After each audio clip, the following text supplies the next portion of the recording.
So hello guys, welcome back. तो guys आज हम करेंगे part 2 class 9 science chapter 1। Last part में हमने जो डिस्कस किया था होप आपको समझ में आया हो। तो आज की वीडियो में हम सबसे पहला टॉपिक पढ़ेंगे, can matter change it's state. कि हमारे मैटर की 3 स्टेट्स हैं, क्या वो किसी और स्टेट में चेंज हो सकती हैं? सॉलिड लिक्विड में, लिक्विड गैसेस में, गैसेस सॉलिड में, या वाइस वर्सा। अब जो हमारा वाटर है, take the example of water, it is the best example. 3 states में पाया जाता है। सबसे पहला होता है आइस। हमारी जो आइस क्यूब्स होती हैं वो सॉलिड होती हैं। आइस क्यूब्स को अगर हम पिघला दें तो वो वाटर बन जाती हैं, और हम इसको बॉईल कर दिया फिर नॉर्मल रूम टेम्परेचर पर रख दें तो वो इवेपोरेट हो जाता है, जिसका मतलब है वाटर वेपर बन रहे हैं, गैसियस स्टेट आ रही है। तो हमें इससे एग्जाम्पल से क्या चलता है पता है कि जो हमारा मैटर होता है वो तीनों की तीनों स्टेट्स में या फिर अलग अलग स्टेट्स में हमें तीनों की वाइस वर्सा स्टेट्स में मिल सकता है। तो इस क्वेश्चन का आंसर क्या हुआ? Yes, matter can change it's state. अब हम पढ़ेंगे टेम्परेचर क्या इफेक्ट क्या पड़ेगा। अगर हम टेम्परेचर चेंज कर दें तो सॉलिड्स के स्टेट्स पर क्या फ़र्क पड़ेगा। हमने उसको हीट प्रोवाइड करते हैं तब क्या होगा? हमने हीट प्रोवाइड करी है तो we are increasing temperature increase कर रहे हैं हम इस केस में। सबसे पहला केस आएगा सॉलिड्स का। सॉलिड्स में क्या होगा? आप हीट प्रोवाइड करते हैं, काइनेटिक एनर्जी ज़्यादा होगी उसमें, जिस कारण फोर्स ऑफ अट्रैक्शन ख़त्म हो जाएगी। हमने लास्ट वीडियो में देखा था काइनेटिक एनर्जी जैसे जैसे हम प्रोवाइड करेंगे, काइनेटिक एनर्जी क्या करती है? फोर्स ऑफ अट्रैक्शन कम करती है। इसलिए हीट हम प्रोवाइड करेंगे तो काइनेटिक एनर्जी कम होगी पार्टिकल्स के बीच में, जिससे फोर्स ऑफ अट्रैक्शन ख़त्म हो जाएगा सॉलिड्स का, और जो पार्टिकल्स हैं वो पोजीशंस पर अपनी वाइब्रेट होना शुरू हो जाएंगे और बिल्कुल फ्री हो जाएंगे। फोर्स ऑफ अट्रैक्शन ख़त्म होगी, पार्टिकल्स फ्री हो जाएंगे हीट से। तो क्या होएगा? हमारा जो सॉलिड है वो किस में कन्वर्ट हो जाएगा? लिक्विड में। सॉलिड हमारा लिक्विड में कन्वर्ट हो जाएगा।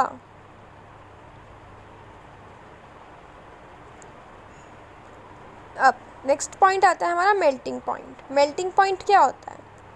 मेल्टिंग पॉइंट एक ऐसा पॉइंट होता है जहाँ पर हमारा सॉलिड, यानी हमारी सॉलिड में एग्जांपल आइस क्यूब, लिक्विड में कन्वर्ट होना शुरू हो जाता है, यानी वाटर में कन्वर्ट होना शुरू हो जाता है एटमॉस्फेरिक प्रेशर के ऊपर। जैसे कि आइस का मेल्टिंग पॉइंट क्या है? 273.16 केल्विन। अब फ्यूजन क्या टर्म होती है? फ्यूजन मतलब होता है एक ऐसा मेल्टिंग पॉइंट जहाँ पे सॉलिड्स लिक्विड में कन्वर्ट होना शुरू हो जाता है, हम उसको क्या बोलते हैं? फ्यूजन। जहाँ पे हमारा सॉलिड लिक्विड में कन्वर्ट होना शुरू हो जाता है, फ्यूजन। लेकिन मेल्टिंग पॉइंट का था जहाँ पे सॉलिड मेल्ट हो जाता है बनने के लिए लिक्विड। अगर हम हीट प्रोवाइड करते जाएं, मेल्टिंग कर रहे हैं सॉलिड्स की, और अगर हम उसे हीट प्रोवाइड करते जाएं तो इतनी तो हीट हम प्रोवाइड कर देंगे कि वो कन्वर्ट हो गया हमारा सॉलिड लिक्विड। बट जब हम एक्सेस हीट प्रोवाइड करेंगे तो वो कहाँ जाएगी? यस, जो हमारी एक्सेस हीट हम प्रोवाइड करेंगे सॉलिड को, वो क्या करेगी? फोर्स ऑफ अट्रैक्शन ख़त्म कर देगी, बिल्कुल ख़त्म कर देगी। फोर्स ऑफ अट्रैक्शन को ख़त्म करने के काम आएगी वो। तो उससे क्या आएगा? वो हीट एनर्जी हमारी हिडन कहलाएगी, वो वाली। हम उसको यूज़ नहीं कर रहे, वो हिडन है हमारे लिए, छुपी हुई है। अब लेटेंट हीट क्या होता है? लेटेंट हीट वो वाली हमारी हीट होती है जो कि फोर्स ऑफ अट्रैक्शन को ख़त्म करने के लिए काम आती है, जिसको हम क्या बोलते हैं? लेटेंट हीट या फिर हिडन हीट। जो हमने पहले वाले क्वेश्चन में डिस्कस की हिडन हीट, हम उसका क्या अदर नेम दे सकते हैं? लेटेंट हीट, यानी छुपी हुई हीट। अब नेक्स्ट पॉइंट आता है लेटेंट हीट ऑफ फ्यूजन क्या होता है? जो भी हमारी हीट एनर्जी हमारे को रिक्वायर होती है 1 kg सॉलिड को लिक्विड में कन्वर्ट करने के लिए, उसके एटमॉस्फेरिक प्रेशर के ऊपर, उसके मेल्टिंग पॉइंट पर, उसको क्या बोलेंगे? हम latent heat of fusion. 1 kg हमने सॉलिड लिया, हमने हीट रिक्वायर्ड की बात करें कि हमें कितनी हीट एनर्जी रिक्वायर होगी उस प्रोसेस में। अब जो एटमॉस्फेरिक प्रेशर बार वर्ड आ रहा है, उसका मीनिंग क्या है? इसका मतलब है जो प्रेशर हम एक्सर्ट कर रहे हैं एटमॉस्फेयर में, जितना हमारा प्रेशर है उसका वेट क्या है। हम जो प्रोसेस कर रहे हैं उस पर कितना वेट लग रहा है एटमॉस्फेयर का, वो क्या होता है? एटमॉस्फेरिक प्रेशर हो रहा है। लिक्विड्स का केस हमारा ख़त्म हो चुका है, सॉरी सॉलिड्स का केस हमारा ख़त्म हो चुका है। हम पढ़ेंगे लिक्विड्स का। अब लिक्विड्स में क्या होता है?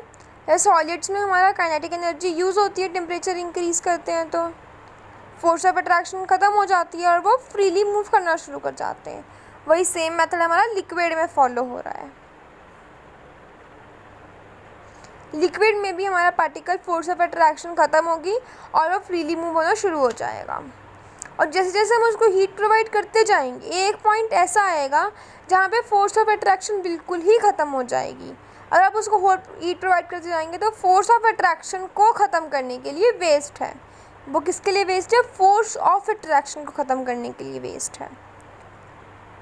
तो क्या होएगा जब हम प्रोवाइड करते जाएंगे उसको हीट, बाद में जब फोर्स ऑफ अट्रैक्शन ख़त्म हो जाएगी तो जो लिक्विड है हमारा वो गैस में कन्वर्ट होना शुरू हो जाएगा। जो वाटर वेपर्स देखते हैं, गैस स्टेट देखते हैं, वो वाली स्टेट आ जाएगी।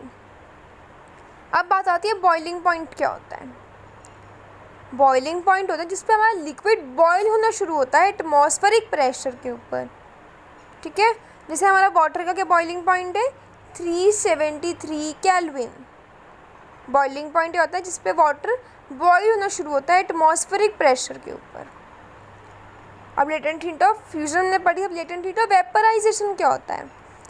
अब 1 kg ऑफ हमारी जो हीट यूज़ कर रहे हैं, हम हीट यूज़ कर रहे हैं 1 kg लिक्विड को गैस में कन्वर्ट करने के लिए एटमॉस्फेरिक प्रेशर के ऊपर उसके बॉइलिंग पॉइंट पर। उसको हम क्या बोलते हैं? Latent heat of vaporization. पहले हमने सॉलिड स्टेट का पढ़ा था, सॉलिड को लिक्विड में, ये है लिक्विड को गैस में। हमने अभी तक बात करी है कि हम टेम्परेचर इंक्रीज़ करें, तो अगर हम टेम्परेचर डिक्रीज़ कर दें तो क्या होगा? अगर आप पानी को टेम्परेचर को डिक्रीज़ करें, डिक्रीज़ कैसे करेंगे? फ्रीज़र में रखकर या फ्रिज में रखकर, तो क्या होगा? वो स्टेट चेंज करेगा। ओके, सबसे पहले हम पढ़ेंगे गैसेस का। आपने कभी वो देखा है कि अगर आप पानी गर्म करो और उसके ऊपर प्लेट रख दो तो उसके ऊपर वेपर्स कंडेंस होने शुरू हो जाते हैं, और थोड़ा टाइम बाद आप गैस बंद करके देखोगे तो उसके ऊपर प्लेट के ऊपर आपको पानी जैसा दिखेगा। तो इससे क्या होएगा? हमारा जो हमारी गैसेस हैं वो लिक्विड स्टेट में चेंज हो जाती है। काइनेटिक एनर्जी पार्टिकल की डिक्रीज़ होती है जिस कारण वापस वो लिक्विड स्टेट में आ जाता है। अब कंडेंसेशन या लिक्विफिकेशन क्या होता है? प्रोसेस होता है जिससे गैस हमारी लिक्विड में कन्वर्ट होती है अगर हम टेम्परेचर को कम कर दें तो। यही हमारा एग्जाम्पल है कि हम क्लाउड्स कैसे फॉर्म होते हैं। अर्थ के वाटर वेपर जब कंडेंस होते हैं तो उससे क्या बनता है? क्लाउड्स। गैसेस जब लिक्विड में कन्वर्ट होते हैं टेम्परेचर लोअर करने पर। अब सेकंड केस आता है हमारा लिक्विड्स का। जैसे मैंने आपको स्टार्टिंग में एग्जांपल बताया कि अगर मैं वाटर को फ्रीज़र में रख दूँ, टेम्परेचर उसका मैं डिक्रीज़ कर दूँ तो क्या होगा? हमारी वहाँ आइस क्यूब बन जाएगी जो कि क्या है? Solid state. जैसे फॉर्मेशन ऑफ आइस, वही हमने एग्जाम्पल भी पढ़ा। Kinetic energy decrease and the substance will be converted into solid state. अब सब्लिमेशन क्या होता है? सब्लिमेशन क्या की बहुत अच्छी एक्टिविटी दी हुई है एनसीईआरटी में, तो उसी से हमारा पॉइंट निकलता है कि सब्लिमेशन क्या होता है। सब्लिमेशन होती है हमारी गैसियस स्टेट की चेंज डायरेक्टली सॉलिड के अंदर। गैस जब सॉलिड में कन्वर्ट हो जाता है या फिर जब सॉलिड डायरेक्टली गैस में कन्वर्ट हो जाता है उसको हम क्या बोलते हैं? सब्लिमेशन। जैसे कैम्फर, हम टेम्परेचर इंक्रीज़ या डिक्रीज़ करते हैं तो क्या होता है? हम एक स्टेट ऑफ मैटर को दूसरे स्टेट पर कन्वर्ट करते हैं। एक स्टेट ऑफ मैटर को दूसरे स्टेट में कन्वर्ट करते हैं टेम्परेचर इंक्रीज़ या डिक्रीज़ कर कर। हमने पीछे भी 4 ऐसे केसेस पढ़े हैं जिससे हमें क्लियर होता है कि इंक्रीज़ और डिक्रीज़ टेम्परेचर करेंगे तो हमारा स्टेट ऑफ मैटर क्या होगा? चेंज होगा। अब टेम्परेचर हमने डिस्कस कर लिया। अब सेकेंड पॉइंट आता है अगर हम प्रेशर को ही चेंज कर दे तब क्या होगा? प्रेशर अगर हम चेंज करते हैं तो हम पार्टिकल्स को प्रेशर अप्लाई करने पर पार्टिकल्स जो हमारे इकट्ठे होते हैं, मतलब एक साथ आते हैं, जिस कारण क्या होता है? फोर्स ऑफ अट्रैक्शन ज़्यादा होती है पार्टिकल्स के अंदर। फोर्स ऑफ अट्रैक्शन ज़्यादा होगी, पार्टिकल्स अपने आसपास आएंगे, मतलब इकट्ठे हो जाएंगे, जिस कारण फोर्स ऑफ अट्रैक्शन ज़्यादा हो जाएगी। और जब हम कंप्रेस करते हैं प्रेशर को और टेम्परेचर डिक्रीज़ कर देते हैं तो क्या होता है? गैसेस हमारी लिक्विड में चेंज होती हैं। हमने उसको कंप्रेस किया, टेम्परेचर भी डिक्रीज़ कर दिया गैस का, तो वह गैस हमारा लिक्विड में चेंज हो जाएगा।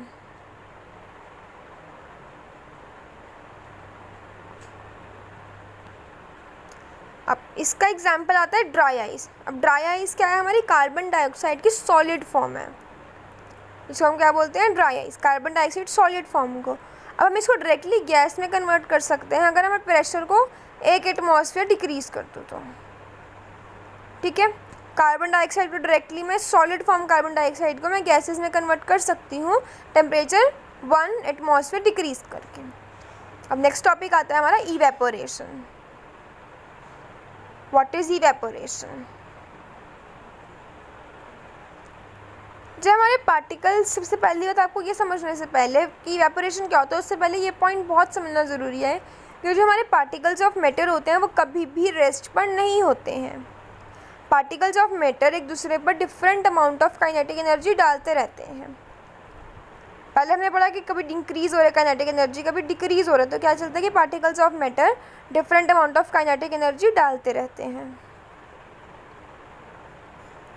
अब नेक्स्ट बात आती है पार्टिकल्स ऑफ मैटर जिनके पास काइनेटिक एनर्जी ज़्यादा होगी, उससे क्या होगा कि पार्टिकल्स में फोर्स ऑफ अट्रैक्शन ख़त्म करने की शक्ति आ जाएगी, जिस कारण वेपर्स हमारे कन्वर्ट हो जाएंगे किसी भी एक्सटर्नल फोर्सेस के बिना। एक्सटर्नल फोर्स हम अप्लाई नहीं करेंगे, फिर भी हम फोर्स ऑफ अट्रैक्शन को ख़त्म कर कर वेपर स्टेट में आ सकते हैं। ओके, अब इवेपोरेशन टर्म का मतलब क्या होता है? जब हमारे लिक्विड्स वेपर्स में कन्वर्ट हो जाते हैं किसी भी टेम्परेचर के ऊपर, उसके बॉइलिंग पॉइंट के बिलो, मतलब बॉइलिंग पॉइंट से कम टेम्परेचर पर जब लिक्विड हमारा वेपर्स में कन्वर्ट होता है। आपने कोई भी गिलास ऑफ वाटर लिया, उसको धूप में रख दिया, आप कोई भी एनर्जी तो नहीं प्रोवाइड कर रहे ना उसको, नीचे से हीट तो नहीं प्रोवाइड कर रहे, बट फिर भी आप शाम तक क्या देखोगे, वाटर आपका है ही नहीं उसमें, मतलब है तो बहुत कम बचा है। अब फैक्टर्स क्या क्या इवेपोरेशन को इफ़ेक्ट करते हैं?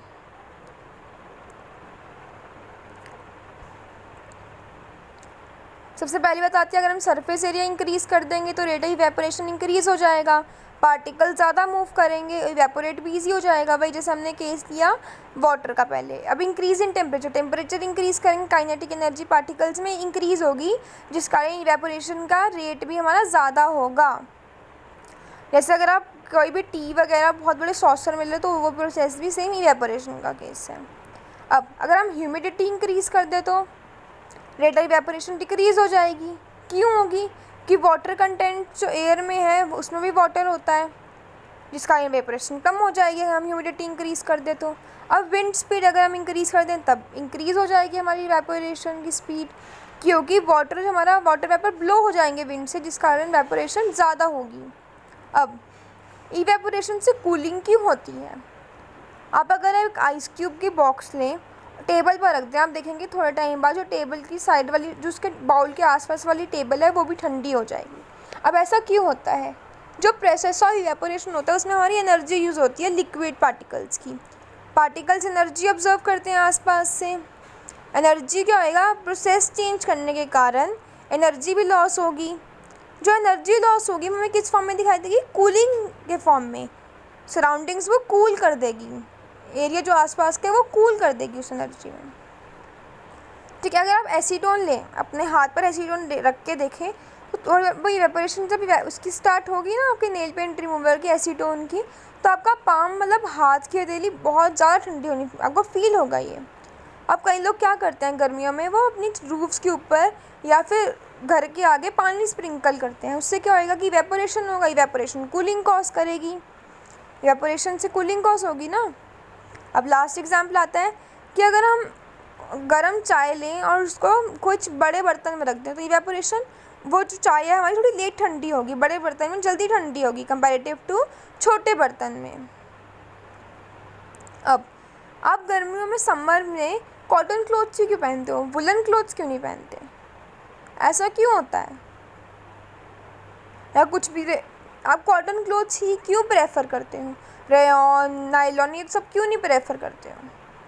क्योंकि हम गर्मी में हमें ज़्यादा पसीना आता है, वेट हो जाती है हमारे कपड़े, जिस कारण क्या होगा, इवेपोरेशन रेट हमें ज़्यादा चाहिए होगा।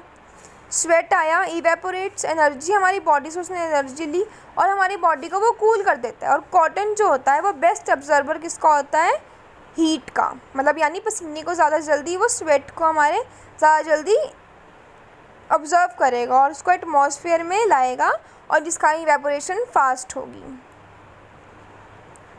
ये हम एग्जाम्पल पहले पढ़ ही चुके हैं, आपको समझाया है कि सराउंडिंग्स जब आइस कोल्ड वाटर को आप गिलास बर्फ़ वाली बॉटल को टेबल पर रख दो तो आसपास की जो सराउंडिंग्स हैं उसके आसपास वाटर ड्रॉपलेट्स क्यों आ जाते हैं, बट हमने पहले किस पढ़ा सराउंडिंग्स वाला।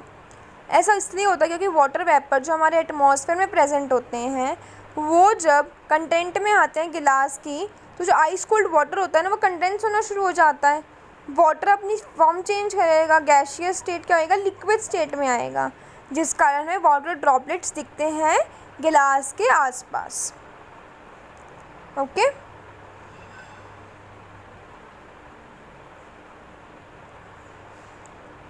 होप आपको ये चैप्टर समझ में आया होगा। यहाँ पे हमारा चैप्टर एंड होता है। फर्स्ट पार्ट, सेकंड पार्ट, इस चैप्टर के 2 पार्ट्स थे। आपको दोनों के दोनों पार्ट्स होपली समझ में आए हो।